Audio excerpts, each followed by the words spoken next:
Entrei no BNG, vai facer agora 3 anos, porque mo propuxo a militancia de aquí do partido. E nada, deixei un tempo para pensalo, dixeronme que non tiña que saber moito de política, que tiña que aplicar a lógica, e bueno, así foi como comecei. Son nacionalista porque creo que os galegos e as galegas somos profundamente diferentes, porque quero e porque respeto o meu país.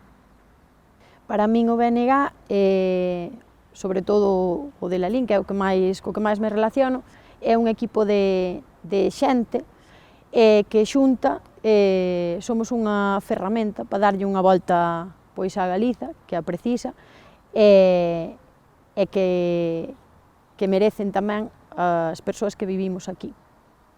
O momento que máis orgullosa me sentín foi cando agora co boom eólico que afecta a esta zona, a xente se achegou a nós para que a informaramos, para que a defenderamos, o fixo dende moi diversas ideoloxías políticas.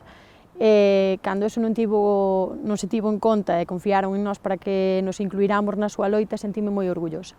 O futuro do BNG sempre será bo porque a militancia tirará del cara adiante, eu confío niso. E o futuro do país depende das galegas e dos galegos. Eu penso que precisamos xente que traballe por iso, que nos respete e que nos respetemos, que nos valore e que confíe en nós como país. Somos un país rico en todos os aspectos, sobre todo en xente, e confío que o noso futuro será esperanzador.